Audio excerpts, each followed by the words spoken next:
ഈശോ മിശിഹായ്ക്ക് സ്തുതിയായിരിക്കട്ടെ. ഞാൻ മാണിപ്പറമ്പിലച്ചൻ. പുതിയ നിയമ വചന ധ്യാനം ക്ലാസ് 67, സ്ലീഹന്മാരുടെ നടപടി പുസ്തകം 5-ാമത്തെ അധ്യായം 11-ാമത്തെ വാക്യം. സർവ്വസഭയ്ക്കും ഇത് കേട്ടവർക്കെല്ലാവർക്കും മഹാഭയമുണ്ടായി.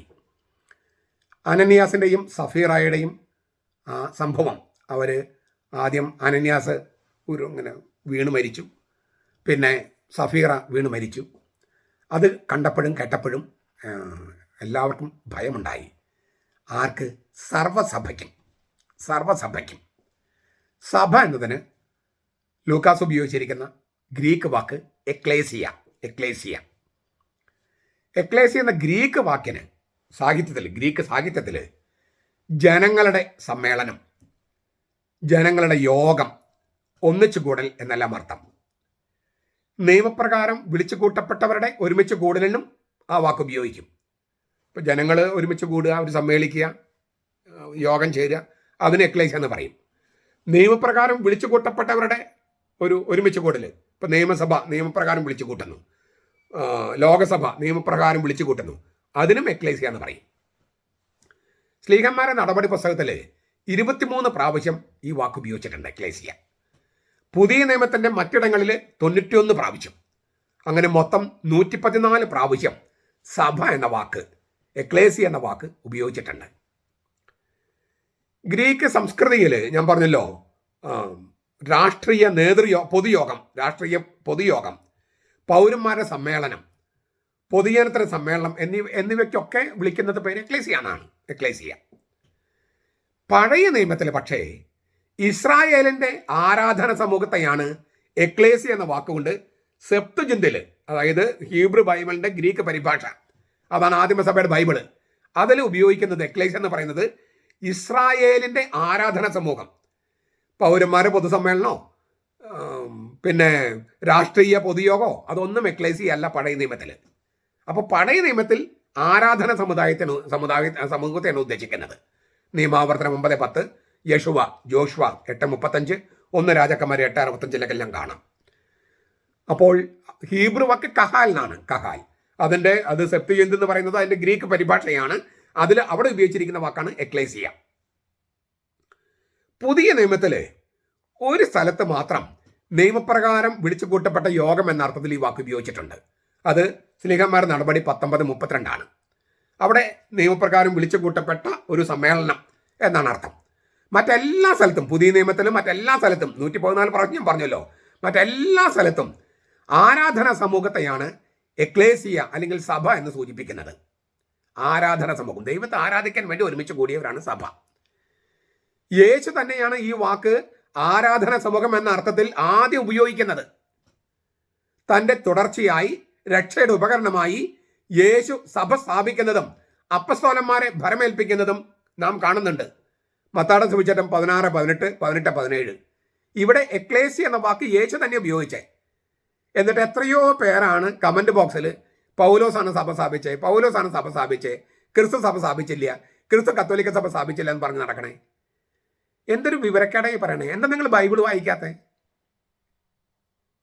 ബൈബിളിനേക്കാളും ആധികാരികതയുള്ള ആരാണ് നിങ്ങളെ പഠിപ്പിക്കുന്നത്? ബൈബിൾ പഠിക്കില്ലേ, മറ്റെല്ലാം കേൾക്കും. ദൈവം വെളിപ്പെടുത്തിയ തിരുവചനത്തിൽ പറഞ്ഞിരിക്കുന്ന സംഗതിയാണ്. സഭ എന്ന വാക്ക് കർത്താവ് ഈശോ മിശിഹായാണ് ആദ്യം ഉപയോഗിച്ചത്. ആരാധന സമൂഹം എന്ന അർത്ഥത്തിലും തൻ്റെ തുടർച്ച എന്ന അർത്ഥത്തിലും രക്ഷയുടെ ഉപകരണം എന്ന അർത്ഥത്തിലും കർത്താവ് തന്നെയാണ് സഭ സ്ഥാപിച്ചത്. മത്തായിയുടെ സുവിശേഷം കയ്യിലില്ലേ? എന്നിട്ട് പൗലോസാണ് സഭ സ്ഥാപിച്ചെന്ന് പറയാൻ നിങ്ങൾക്ക് എങ്ങനെ ധൈര്യം വരുന്നു?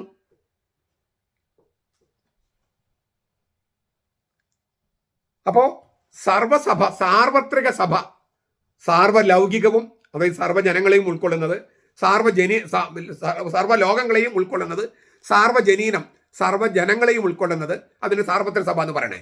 ആ സാർവത്രിക സഭ എന്ന അർത്ഥത്തിലാണ് കർത്താവ് അവിടെ ഉപയോഗിച്ചാണ് ഈ മത്തായിയുടെ സുവിശേഷം 16:18, 18:17.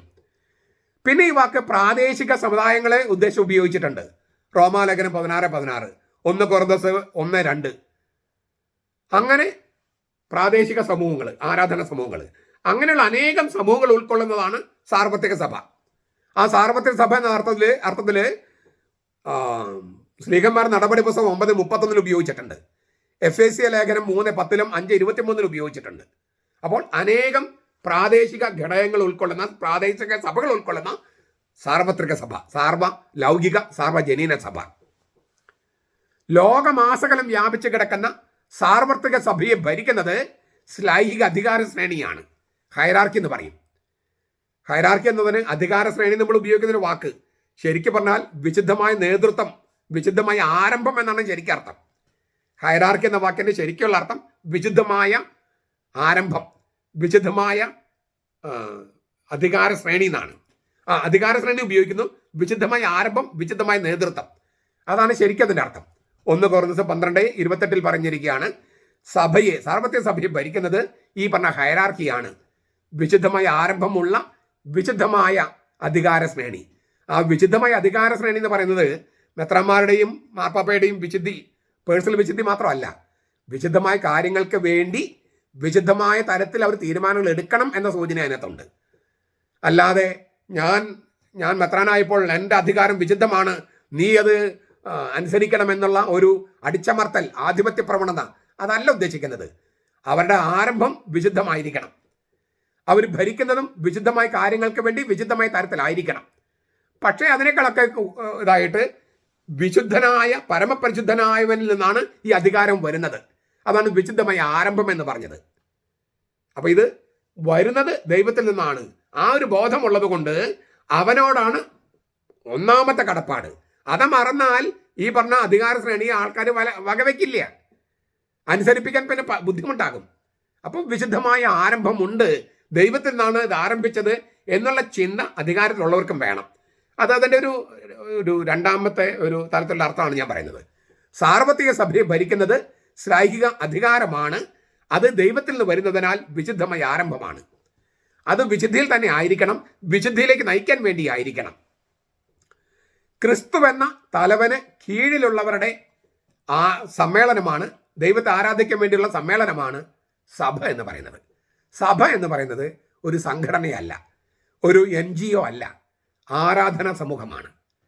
ഏകസത്യ ദൈവത്തെ ആരാധിക്കാൻ ക്രിസ്തുവിൻ്റെ നേതൃത്വത്തിന് കീഴിൽ വരുന്നു. അതാണ് ഈ വിശുദ്ധമായ ആരംഭമുള്ള ഹൈറാർക്കി എന്ന് ഞാൻ പറഞ്ഞത്. സ്വർഗീയ ജെറൂസലമിലെ മാലാഖമാരുടെയും വിശുദ്ധരുടെയും സമൂഹവുമായി ഈ സഭ, ഭൂമിയിലെ സഭ അഭേദ്യം ബന്ധപ്പെട്ട് നിൽക്കുന്നു. നമ്മൾ വെളിപാട് പുസ്തകത്തിൽ ആരാധന സമൂഹം എന്ന് പറയുമ്പോൾ അനേകായിരം മാലാഖമാർ അതിനകത്തുണ്ട്. ഈ സ്വർഗത്തിൽ ആരാധനയിൽ പങ്കെടുക്കുന്നു. അതിന് മുൻ ആസ്വാദനമാണ് ഭൂമിയിലെ ആരാധന. അപ്പോൾ സ്വർഗത്തിലെ മാലാഖമാരും വിശുദ്ധരും ഈ സഭയുടെ അംഗങ്ങളാണ്. നമ്മുടെ പള്ളിയകത്ത് എത്ര പേരുണ്ടോ അതല്ല, അയ്യോ ഇത്രയും പേരുള്ളൂ എന്ന് ചോദിക്കരുത്. 10,000-കണക്കിന് എണ്ണമറ്റ വിശുദ്ധരും എണ്ണമറ്റ മാലാഖമാരും ഈ ആരാധന സമൂഹത്തിൽ പങ്കെടുക്കുന്നുണ്ട്. അപ്പോൾ അതുമായിട്ട് ബന്ധപ്പെട്ട് ഭൂമിയിൽ നിൽക്കുന്ന യാഥാർത്ഥ്യമാണ് യേശുവിൻ്റെ സഭ. ഹെബ്രായലേഖനം 12:22-23 എക്ലേസി എന്ന വാക്കാണ് ഉപയോഗിച്ചിരിക്കുന്നത്. നമ്മൾ ചിലപ്പോൾ മറ്റൊരു വാക്ക് കേട്ടിട്ടുണ്ട്, ചർച്ച്. ഗ്രീക്കിൽ കീരിയോസ് എന്ന് വെച്ചാൽ കർത്താവ്, കിരിയാക്കോൻ എന്ന് പറഞ്ഞാൽ കർത്താവിനോട് ബന്ധപ്പെട്ടിരിക്കുന്നവർ, കർത്താവിന് സ്വന്തമായിരിക്കുന്നവർ, അതാണ് കിരിയാക്കോൻ. കീരിയോസ് കർത്താവ്, കിരിയലൈസോൻ എന്ന് പറയല്ലോ, കിരിയാക്കോൻ എന്ന് പറഞ്ഞാൽ കർത്താവിനോട് ബന്ധപ്പെട്ടിരിക്കുന്നവർ, കർത്താവിന് സ്വന്തക്കാർ. ഈ കിരിയാക്കോൻ എന്ന വാക്കിൽ ജർമാനിക് ഭാഷയിൽ അത് കിരീക്ക, പിന്നെ കിരീസാനായി. പഴയ ഇംഗ്ലീഷിലൊക്കെ കിരീസ എന്നാണ് കിടക്കണേ. കിരീസയായി, പിന്നെ കിരിയോസ്, കിരിയാക്കോൻ. അത് ജർമാനിക് ഭാഷയിൽ വന്നപ്പോൾ കിരീക്ക എന്നായി, പിന്നെ കിരീസ എന്നായി, പിന്നെ കിരീസ എന്നായി. സ് എന്ന അക്ഷരം പിന്നെ ച് എന്നായി. അപ്പോൾ കിരീസെ എന്നുള്ളത് ഇല്ലേ, കിരീസ അല്ലെങ്കിൽ കിരീസ എന്നുള്ളത് കീർഹെ, ജർമ്മൻ ഭാഷയിലെ കീർഹെ, ഇംഗ്ലീഷിൽ ചർച്ചായി, ചർച്ച്. അപ്പോൾ ഈ സ് എന്ന അക്ഷരം ച് എന്ന ഉച്ചരിച്ച് വരികയാണ്. അർത്ഥം എന്താണ്? ചർച്ച് എന്ന് പറഞ്ഞാലും കീർഹെ എന്ന് ജർമ്മൻ ഭാഷയിൽ പറഞ്ഞാലും കർത്താവിന് സ്വന്തം, അല്ലെങ്കിൽ കർത്താവുമായി ബന്ധപ്പെട്ടിരിക്കുന്നവർ. അപ്പോൾ ഏതെങ്കിലും ഇപ്പോൾ നമ്മൾ സഭ ചേരുന്നു, നിയമസഭയും സഭ എന്ന് വിളിക്കണേ, അത് നിയമപ്രകാരം വിളിച്ചു കൂട്ടപ്പെട്ടവരുടെ ഒരുമിച്ച് കൂടലാണ്. ആ നിലയ്ക്ക് എക്ലേസിയ സഭ എന്ന് വിളിക്കുന്ന തെറ്റില്ല. പക്ഷേ കത്തോലിക്ക സഭ എന്ന് പറയുമ്പോൾ ഉദ്ദേശിക്കുന്നത്, അതുകൊണ്ട് നമ്മൾ കത്തോലിക്ക സഭ അല്ലെങ്കിൽ തിരുസഭ എന്നൊക്കെ ഉപയോഗിക്കുന്നതിന് കാരണം അതൊരു ആരാധനാ സമൂഹമാണ്. നിയമപ്രകാരം വിളിച്ചു കൂട്ടപ്പെട്ടത് മാത്രമല്ല, കർത്താവിൻ്റെ സ്വന്തക്കാർ, കർത്താവിനോട് ബന്ധപ്പെട്ടിരിക്കുന്നവർ ഏകസത്യ ദൈവത്തെ ആരാധിക്കാൻ വേണ്ടി കർത്താവാകുന്ന തലവന് കീഴിൽ സമ്മേളിക്കുമ്പോൾ, എന്നിട്ട് ദൈവത്തിങ്കിലേക്ക് തീർത്ഥയാത്ര ചെയ്യുന്ന, അതിന് നേതൃത്വം കൊടുക്കുന്ന ഈശോ, ആ തീർത്ഥാടനത്തിൽ പങ്കുചേരുന്നവരാണ് നമ്മൾ. അപ്പോൾ ഇതൊരു തീർത്ഥാടക സമുദായവും ആരാധനാ സമുദായവുമാണ് സഭ എന്നതുകൊണ്ട് ഉദ്ദേശിക്കുന്നത്. ആ വാക്ക് എവിടെ നമുക്ക് കിട്ടിയത്? ശ്ലീഹന്മാർ നടപടി 5:11 സർവ്വസഭയും എന്നുള്ള വാക്ക്. അപ്പോൾ ഈ സഭ എന്നുള്ള ആ സങ്കല്പം നമുക്കത് ഇപ്പോഴും ഒരു സംഘടന, സാമൂഹിക സംഘടന, ഉപവിപ്രവർത്തനം നടത്തുന്ന സംഘടന, അതൊക്കെ വളരെ പ്രധാനപ്പെട്ടതാണ്. കാരണം ദൈവത്തെ ആരാധിക്കുന്നവർക്കുണ്ടാകുന്ന ഏറ്റവും പ്രധാനപ്പെട്ട നല്ല പ്രായോഗിക മനോഭാവമാണ് മറ്റുള്ളവരെ കരുതലോടെ ശുശ്രൂഷിക്കുക എന്നുള്ളത്. ലോകത്ത് കത്തോലിക്ക സഭ ചെയ്യുന്ന അത്രയും കരുതലോടെ ശുശ്രൂഷിക്കുന്ന മറ്റൊരു സമുദായവും ലോകത്തില്ല, ഒരു സമുദായവും ഇല്ല. അത് യുദ്ധരംഗങ്ങളിലാണെങ്കിലും സാമൂഹിക രംഗങ്ങളിലാണെങ്കിലും കത്തോലിക്ക സഭയുടെ അത്രയും കാരുണ്യ പ്രവൃത്തികൾ ചെയ്യുന്ന ഒരു സമുദായവും ലോകത്തില്ല, ഒരു സംഘടനയും ലോകത്തില്ല. പക്ഷെ അതല്ല പ്രഥമമായ ലക്ഷ്യം. ദൈവത്തെ സ്നേഹിക്കലാണ്. ആ ദൈവസ്നേഹത്തിൽ നിന്ന് വരുന്നത് കൊണ്ടാണ് നമ്മളിങ്ങനെ ചെയ്യുന്നത്. ലോകത്തെ മുഴുവൻ ഇപ്പോഴും കത്തോലിക്ക സഭ പച്ചയായിട്ടിങ്ങനെ പന്തലിച്ച് നിൽക്കുന്നതിന് കാരണം ഈ ദൈവസ്നേഹവും പരസ്നേഹവും ഒരുമിച്ച് കൊണ്ടുപോകുന്നത് കൊണ്ടാണ്. അത് രണ്ട് സ്നേഹം അപ്പുറത്തുപ്പുറത്തായിട്ട് നിൽക്കുകയല്ല, ഒന്നിൻ്റെ ഉള്ളിലാണ് മറ്റത്. ദൈവസ്നേഹത്തിലാണ് പരസ്നേഹം, പരസ്നേഹത്തിലാണ് ദൈവസ്നേഹം. ഡബിൾ ക്ലാമ്പ് ഓഫ് ലവ് എന്നാണ് ബെനഡിക്ട് മാർപ്പാപ്പ ഉപയോഗിക്കുന്ന വാക്ക്. ഡബിൾ ക്ലാമ്പ്, മനുഷ്യനെ ഉറപ്പിച്ച് നിർത്തുന്ന ഡബിൾ ക്ലാമ്പാണ് ഈ പരസ്നേഹവും ദൈവസ്നേഹവും. അപ്പോൾ ദൈവസ്നേഹത്തിൽ നിന്നാണ് ഈ പരസ്നേഹം ഉത്ഭവിക്കുന്നത്. അപ്പോഴാണ് സൽപ്രവൃത്തികൾ പരസ്നേഹമായിട്ട് മാറുന്നത്. ദൈവത്തെ കൊടുക്കുന്നില്ലെങ്കിൽ സൽപ്രവൃത്തികൾ മാത്രമാണ്, പരസ്നേഹമാകില്ല. ചുരുക്കത്തിൽ ഈ സഭ എന്ന സങ്കല്പം അല്ലെങ്കിൽ സഭ എന്ന യാഥാർത്ഥ്യം അത് സ്വർഗവും ഭൂമിയുമായിട്ടൊക്കെ ബന്ധപ്പെട്ട് നിൽക്കുന്നു, മാലഖമാനമായി ബന്ധപ്പെട്ട് നിൽക്കുന്നു. വിശുദ്ധമായ ആരംഭമുണ്ട്, വിശുദ്ധമായ ആരംഭമുള്ളൊരു അധികാര ശ്രേണിയുണ്ട്. രക്ഷയുടെ ഉപകരണമായി തൻ്റെ തുടർച്ചയായി ഈശോ മിശിഹ തന്നെയാണ് ഈ സഭ സ്ഥാപിച്ചത്. അതുകൊണ്ട് ആരും തന്നെ പറയാതിരിക്കട്ടെ പൗലോസാണ് സഭ സ്ഥാപിച്ചത്, ഈ സഭ ഇങ്ങനെയൊന്നും കർത്താവ് ഉദ്ദേശിച്ചില്ല എന്നൊന്നും പറയരുത്. അങ്ങനെ പറഞ്ഞാൽ അതിൻ്റെ അർത്ഥം നിങ്ങൾക്ക് തിരുവചനവുമായിട്ട് പുലബന്ധം പോലും ഇല്ലെന്നാണ്. നിങ്ങളുടെ അജ്ഞതയെ പിന്നെയും വിളമ്പുന്ന ഒരു വേദിയായിട്ട് മാറ്റാൻ പറ്റും നിങ്ങളുടെ കമൻറ്റുകൾ. അല്ല, കമൻറ്റുകളൊക്കെ ഞാൻ വെൽക്കം ചെയ്യുന്നു. പക്ഷെ നിങ്ങളുടെ അജ്ഞതയെ മാറ്റാനുള്ള ശ്രമങ്ങൾ നടത്തുന്നില്ലെങ്കിൽ നിങ്ങൾ ഒരിക്കലും വചനത്താൽ വിശുദ്ധീകരിക്കപ്പെടുന്നവരായി തീരില്ല. ഞാനും നിങ്ങളും വചനത്താൽ വിശുദ്ധീകരിക്കപ്പെടേണ്ടവരാണ്. ആ ഒരു ചിന്തയോടെ തുറന്ന ഹൃദയത്തോടെ ഇത് കേൾക്കാൻ തയ്യാറാകണമെന്നാണ്. വിമർശിക്കാം, പക്ഷെ കേട്ടിട്ട് അത് ശരിയോ തെറ്റൊന്നോ ആലോചിച്ചിട്ട് ഒന്ന് മറുപടി ഇട്ടാൽ കുറച്ചുകൂടി നന്നായിരിക്കുമെന്ന് തോന്നുന്നു.